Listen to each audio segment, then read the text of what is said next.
Hello everyone, welcome back to the channel. In this video, we will be covering general equilibrium analysis of tariff in a large country. Small country में हमने यही देखा था कि वो world price को affect नहीं करता. लार्ज कंट्री वर्ल्ड प्राइस को अफेक्ट करेगा एंड अकॉर्डिंगली कैसे प्रोडक्शन, कंजम्पशन, वेलफेयर कैसे अफेक्ट होता है वो हम देखेंगे. In this section, we extend our general equilibrium analysis of production, consumption, trade and welfare effect of a tariff to the case of a nation large enough to affect international price by its trading. तो अब हम large country जो है उसका large country का general equilibrium analysis देखेंगे कि tariff लगाने के बाद प्रोडक्शन पे, कंजम्पशन पे, वेलफेयर पे एंड वॉल्यूम ऑफ ट्रेड पे क्या असर होता है. To analyze the general equilibrium effect of a tariff in a large nation, it is more convenient to utilize offer curves. So, since वो प्राइस अफेक्ट करेगा international market में, world market का price affect करेगा and with that दूसरे country का अगर price affect हो रहा है तो दूसरे कंट्री जो है उनका इम्पोर्ट भी अफेक्ट होगा. तो इट्स बेटर कि हम ऑफर कर्व यूज़ करें to understand how in large country tariff is affecting production and consumption. When a nation imposes a tariff, its offer curve shifts or rotates towards the axis measuring its importable commodity by the amount of import tariff. So this is very important कि जब tariff लगाता है कोई country तो जो उसका खुद का ऑफर कर्व होता है वो शिफ्ट होता है या रोटेट होता है कौन से एक्सिस की तरफ, उस एक्सिस की तरफ जो मेजर कर रहा है इम्पोर्टेबल कमोडिटी. क्योंकि अब इम्पोर्टेबल कमोडिटी पे आप टैरिफ लगा रहे हो तो उस कमोडिटी की तरफ वो रोटेट हो जाएगा. कितने अमाउंट से? बाय द अमाउंट, जितना भी आपने टैरिफ लगाया है 20%, 30%, 100%, उतने अमाउंट से वो रोटेट होगा. The reason is that for any amount of export commodity, क्या रीज़न है इसका कि वो इम्पोर्टेबल कमोडिटी की तरफ वो जा रहा है. The reason is that for any amount of export commodity importers now want sufficiently more of import commodity to also cover or pay for the tariff. इसका रीज़न ये है कि सेम अमाउंट, अब एक्सपोर्ट का जितना भी पहले अमाउंट था, ऑफर कर्व क्या बताते हैं कि मैं अगर 60 एक्सपोर्ट कर रहा हूँ, लेट्स से नेशन वन के हिसाब से 60x अगर नेशन वन एक्सपोर्ट कर रहा है तो उसके बदले में उसको 60y इम्पोर्ट चाहिए. This is what offer curves tells you.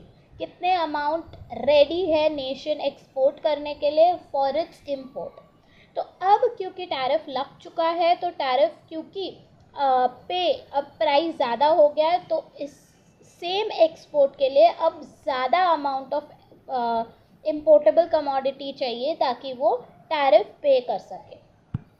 The fact that the nation is large is reflected in the trade partners or rest of the world's offer curve having some curvature rather than being a straight line. Nation large है, इस वजह से जो दूसरा nation है या rest of the world है उनका ऑफर कर्व एक स्ट्रेट लाइन ना होके एक कर्व लाइन होगा. क्योंकि वो भी अब उनका भी लार्ज नेशन जो है वो प्राइस अफेक्ट करेगा और उसके वजह से दूसरे कंट्री जो है रेस्ट ऑफ द वर्ल्ड है उनका कंजम्पशन या उनका इम्पोर्ट या एक्सपोर्ट भी अफेक्ट होगा. इस वजह से वो कर्व है ना कि स्ट्रेट लाइन है. Under these circumstances, imposition of a tariff by a large nation reduces the volume of trade but improves the nation's terms of trade. This is very very important. Large nation जब भी tariff लगाता है तो volume of trade reduce होगा. Volume of trade क्या होता है? जितना ट्रेड आप कर रहे हो, जितना इम्पोर्ट आप कर रहे हो. लेट्स टेक जैसे हमने partial equilibrium analysis small country का समझा, वहाँ पे पहले 60 यूनिट्स इम्पोर्ट कर रहे थे, अब सिर्फ 30 यूनिट्स इम्पोर्ट कर रहे हैं तो वो वॉल्यूम ऑफ ट्रेड रिड्यूस हो जाएगा. साथ ही साथ टर्म्स ऑफ ट्रेड इम्प्रूव होगा. This is very very important कि टर्म्स ऑफ ट्रेड कैसे इम्प्रूव होगा वो हम समझे। देखो, टर्म्स ऑफ ट्रेड क्या होता है? Price of export upon price of import into 100, this is your terms of trade. हम क्या कह रहे हैं? टैरिफ लगने के बाद प्राइस ऑफ इम्पोर्ट बढ़ जाता है, राइट? डोमेस्टिक कंट्री के लिए प्राइस ऑफ इम्पोर्ट बढ़ जाता है। तो अगर px बाय pm हम लें और डिनोमिनेटर जब बढ़ता है तो ओवरऑल वैल्यू जो है वो कम हो जाता है। तो टर्म्स ऑफ ट्रेड तो कम हो रहा है, इम्प्रूव कहाँ हो रहा है? दिस इज़ वेरी इम्पॉर्टेंट कि हम लार्ज नेशन की जब बात करते हैं तब this is not only the case, price of export भी चेंज होता है, जिसके वजह से टर्म्स ऑफ ट्रेड रिड्यूस ना हो के इम्प्रूव होता है। वो कैसे होगा हम वो समझेंगे। एक बार फिर से मैं आपको ये चीज़ बता देती हूँ, टर्म्स ऑफ ट्रेड इम्प्रूव हो रहा है, हम वो बात कर रहे हैं। टर्म्स ऑफ ट्रेड क्या होता है? टर्म्स ऑफ ट्रेड होता है price of export upon price of import into 100। हम कह रहे हैं टैरिफ किस पे लग रहा है? इम्पोर्टेबल कमोडिटी पे टैरिफ लग रहा है। तो टैरिफ जब लगता है तो प्राइस ऑफ इम्पोर्ट बढ़ जाएगा। जब प्राइस ऑफ इम्पोर्ट बढ़ेगा तो ओवरऑल वैल्यू कम होती है। आप ये न्यूमेरिकल के तौर पे देख सकते हैं, 10/2 गिव्स यू व्हाट? 5, बट 10/5 मैंने न्यूमरेटर सेम रखा है, डिनोमिनेटर को बढ़ा दिया है, तो ओवरऑल वैल्यू आप देख सकते हो 5 से 2 हो गया है, कम हो गया है। तो जब भी डिनोमिनेटर बढ़ता है तो वैल्यू जो है वो कम होती है, इनवर्स रिलेशनशिप होता है।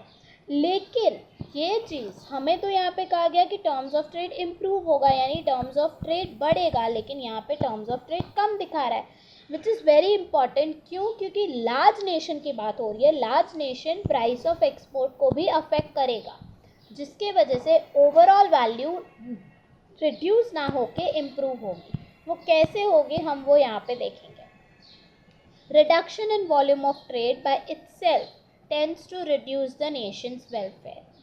तो रिडक्शन जो हो रहा है वॉल्यूम ऑफ ट्रेड में, क्योंकि अब कम इम्पोर्ट हो रहा है, कम एक्सपोर्ट हो रहा है, कम, आप इससे ले सकते हो क्वांटिटी जो है वो इम्पोर्ट की कम हो चुकी है, तो नेशन का वेलफेयर रिड्यूस हो गया है।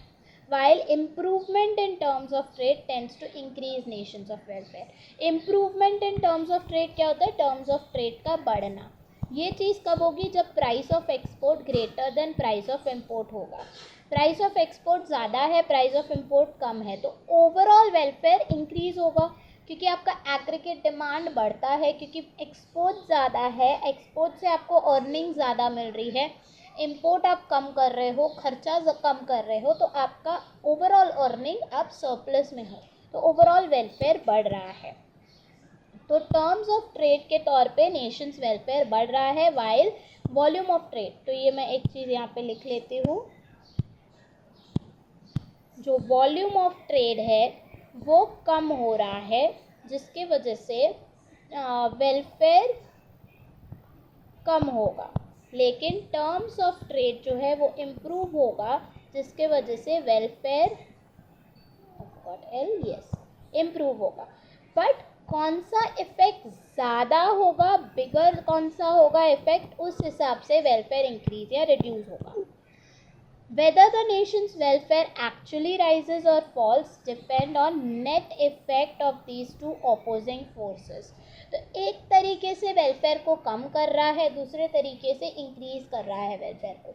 कौन सा ज़्यादा है उस हिसाब से नेट इफेक्ट होगा, अकॉर्डिंगली नेशंस वेलफेयर इंक्रीज या रिड्यूस होगा।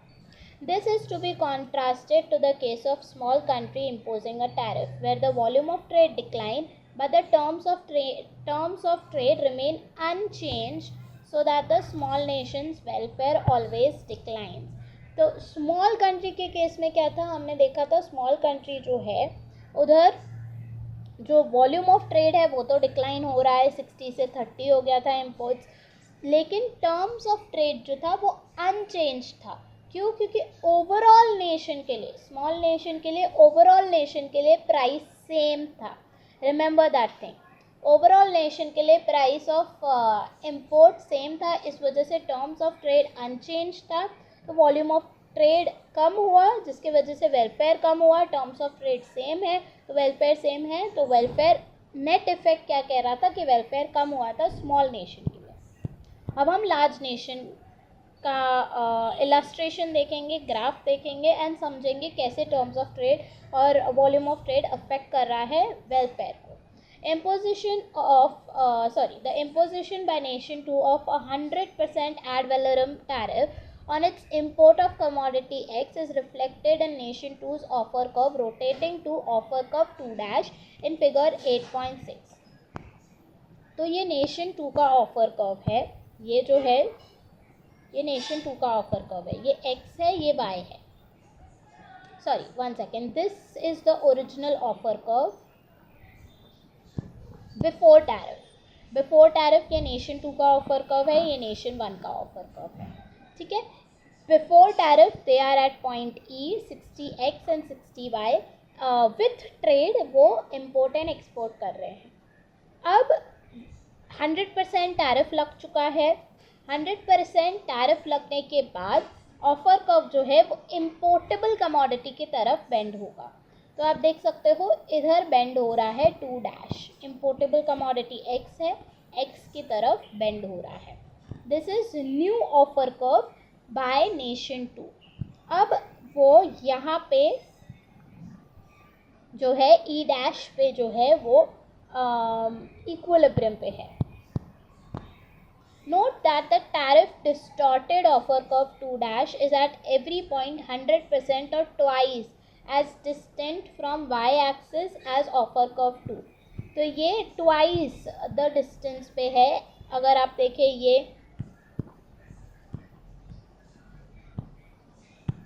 मैं एक सेकेंड ये सारा निकाल देती हूँ। अगर आप y एक्सिस से डिस्टेंस देखें तो ये ऑफर कर्व ओरिजिनल था विच इज़ एट 25 और दूसरा ऑफर कर्व जो है वो 50 पे है, तो डबल द डिस्टेंस पे है। अगर आप यहाँ पे देखें तो ये 15 पे है, ये 30 पे है। यहाँ पे आप देखें तो ये समथिंग अराउंड 40 पे है, और ये यहाँ पे और आगे जाएगा, बट ये तो नीचे जा रहा है, ये जब तक यहाँ पे आएगा वो 80 पे होना चाहिए, तो उसके डबल द अमाउंट पे है। डिस्टेंस y एक्सिस से डबल द अमाउंट है, तो ये दिखा रहा है कि 100% एड वैलोरम टैरिफ लगा है। Compare for example point H- to, ये हमने कर दिया है। Before the imposition of tariff, the intersection of the offer curve 2 and offer curve 1 defined equilibrium point E, at which nation 2 exchanged 60X for 60Y. So 60Y for 60X. So E था जो मैंने आपको दिखाया, 60X and 60Y वो offer कर रहा है। At PX by PY is equals to PW is equals to 1, यानी प्राइस ऑफ वर्ल्ड प्राइस जो है वो वर्ल्ड प्राइस 1 है, वर्ल्ड प्राइस 1 है और PX by PY 1 है। After imposition of tariff, the intersection of offer curve 2- and offer curve 1 defines the new equilibrium point E-। तो same original offer curve 1 and new offer curve 2- E- पे आ रहे हैं। E- is the new equilibrium at which nation 2 exchanges 40Y for 50X at the new world price of PW 0.8। तो यहाँ पे nation 2 जो है वो ऑफर कर रहा है 40Y के लिए 50X के लिए 40Y वो ऑफर कर रहा है, और जो वर्ल्ड प्राइस हो चुका है वो world price PW is equals to 0.8 है। आप देख सकते हो वर्ल्ड प्राइस को अफेक्ट किया है जो नेशन 2 है उसने। Thus the terms of trade for nation 1 यानी दूसरा नेशन, उनके लिए टर्म्स ऑफ ट्रेड डेटीरियोरेट हुआ है। क्यों? क्योंकि PX by PY जो पहले था वो 1 था, अब PX by PY नेशन 1 के लिए 0.8 हो चुका है। On the other hand nation 2 के लिए वो क्या है, पहले 1 था अब वो नेशन 2 के लिए क्या होगा, नेशन 2 के लिए होगा P Y by P X, उसका रेसिप्रोकल दूसरे नेशन के लिए होगा। तो P Y by P X पहले 1 था, अब P Y by P X ये 0.8/1 है, तो ये क्या हो जाएगा, P Y by P X क्या हो जाएगा 1/0.8 विच इज़ नथिंग बट 1.25। आप देख सकते हो नेशन 2 के लिए टर्म्स ऑफ ट्रेड इंक्रीज हुआ है, 1.25 हुआ है। यही चीज़ थी मैंने स्टार्टिंग में आपको बोली कि टर्म्स ऑफ ट्रेड इम्प्रूव क्यों हो रहा है, क्योंकि हम price of export upon price of import ले रहे हैं, राइट। अब नेशन 2 के लिए जो price, let's say price of export nation 1 के लिए x है अपॉन पी वाई है, ये नेशन 1 के लिए है। नेशन 2 के लिए क्या हो जाएगा, नेशन 2 के लिए हो जाएगा P Y upon P X, क्योंकि वो एक्सपोर्ट ये कर रहा है और इम्पोर्ट पी एक्स कर रहा है, तो प्राइस ऑफ इम्पोर्ट बढ़ रहा है, ठीक है, प्राइस ऑफ इम्पोर्ट यहाँ पे बढ़ रहा है, तो इस वजह से ओवरऑल प्राइस जो है नेशन 2 के लिए वो बढ़ रहा है। आपने यहाँ पे मैंने न्यूमेरिकल जो दिखाया 1.25 हो रहा है, आपने वो देख लिया।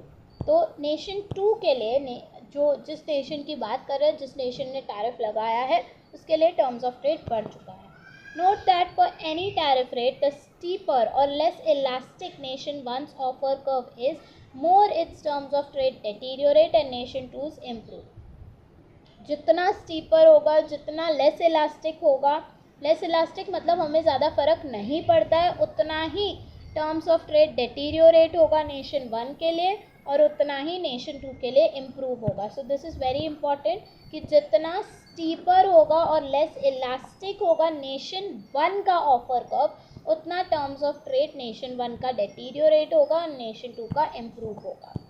Thus, when large nation 2 imposes a tariff, the volume of trade declines, but its terms of trade improve. तो वॉल्यूम ऑफ ट्रेड डिक्लाइन हो रहा है। आपने देखा पहले 60x और 60y कर रहे थे, अब सिर्फ 40y फॉर 50x वो एक्सचेंज कर रहे हैं। Depending on the net effect of these two opposing forces, nation 2's welfare can increase, decrease और रिमेन अनचेंज। कितना किसने अफेक्ट किया है उसके हिसाब से वेलफेयर अफेक्ट होगा। This is to be contrasted to previous case where nation 2 was assumed to be small nation and did not affect world prices by its trading. तो जो स्मॉल नेशन था वो वर्ल्ड प्राइस को affect नहीं कर रहा था। In that case, nation 1 और rest of the world's offer curve be represented by a straight line, क्योंकि वो वर्ल्ड प्राइस को अफेक्ट नहीं कर रहा है, तो नेशन 1 का जो नेशन 1 यानी रेस्ट ऑफ द वर्ल्ड दूसरा नेशन जो था, उसका जो ऑफर कर्व था वो स्ट्रेट लाइन था in figure 8.6. In nation 2's imposition of 100% import tariff on commodity X then reduces the volume of trade from 60y to 60x under free trade to 30y to 30x. So अगर हम यहाँ पे ही देखें nation 1 का जो nation 2 small nation जो था, last case जो था हमने पहले देखा स्मॉल नेशन के तौर पे, सो नेशन 2 का टैरिफ शिफ्ट होगा, लेकिन वो नेशन 1 जो है रेस्ट ऑफ द वर्ल्ड है वो यहीं पे उनका ऑफर कर्व यही रहेगा जो PW इज इक्वल्स टू 1 है, तो 30x 30y हो जाएगा, क्योंकि ऑफर कर्व चेंज नहीं हो रहा है नेशन 1 का। नेशन 1 का ऑफर कर्व स्ट्रेट लाइन है। लार्ज नेशन के तौर पे नेशन 1 का ऑफर कर्व जो है रेस्ट ऑफ द वर्ल्ड का ऑफर कर्व वो एक कर्व होगा। Nation 2's imposition, okay, that I read, at unchanged price 1 compared to point E, okay, this we have done. As a result, welfare of small nation 2 always declines with a tariff. Returning to our present case where nation 2 is assumed to be large, we have seen in figure that with tariff distorted offer curve 2 dash, मतलब after tariff, nation 2 is in equilibrium at point E dash by exchanging 40y for 50x, so that py by px, see, it's not px by py, it is py by px is 0.8 on the world market and for nation 2 as a whole. However, of 50x imported by nation 2 at equilibrium E dash, 25x is collected in kind by government of nation 2 at 100% import tariff on commodity X, and only the remaining 25x goes directly to the individual consumer. तो offer curve होने के बाद रखने के बाद ई dash is the equilibrium. E dash पे वो 50x for 40 y exchange कर रहे हैं, एंड इसमें से 50x जो वो इंपोर्ट कर रहा है उसमें से 25x जो है वो इन काइंड टैरिफ के तौर पे जा रहा है टू द गवर्नमेंट, और बाकी 25x जो है वो डायरेक्ट कंजम्पशन हो रहा है बाय द कंज्यूमर.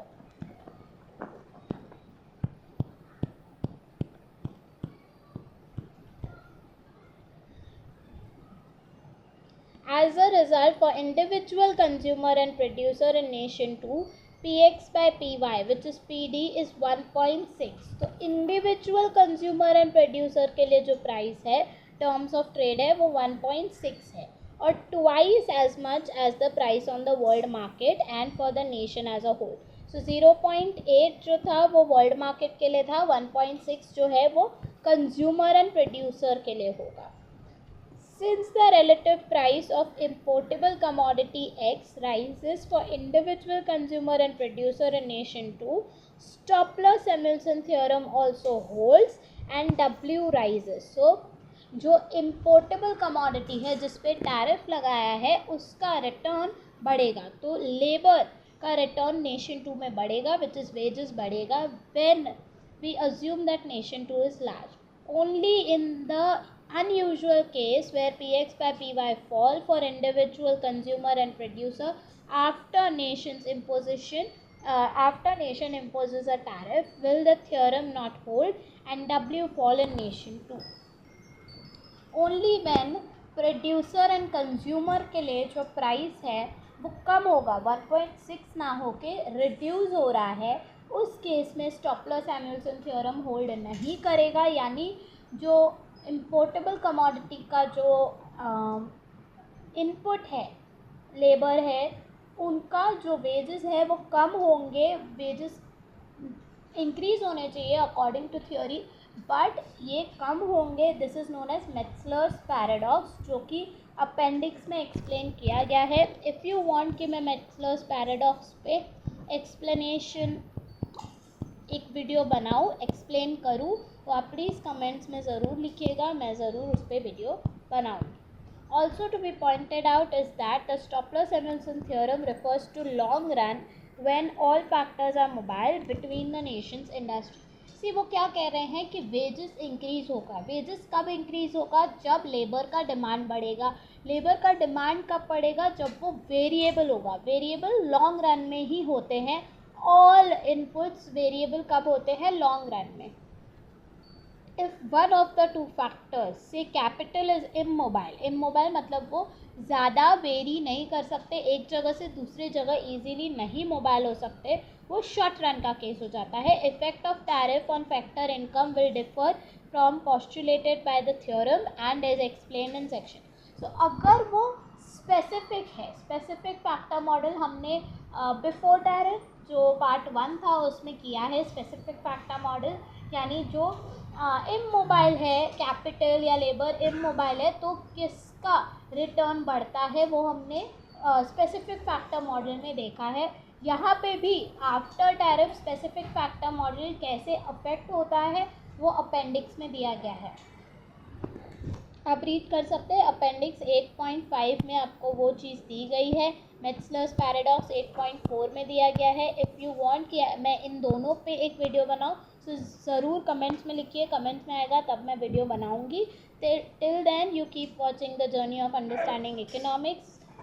आपको अगर एक्सप्लेनेशन सही लगा हो, अच्छा लगा हो, तो प्लीज़ लाइक कर दीजिए एंड कमेंट में ज़रूर बताइएगा कि आपको समझ में आया है कि नहीं. And yes, don't forget to share and subscribe to the channel. Thank you.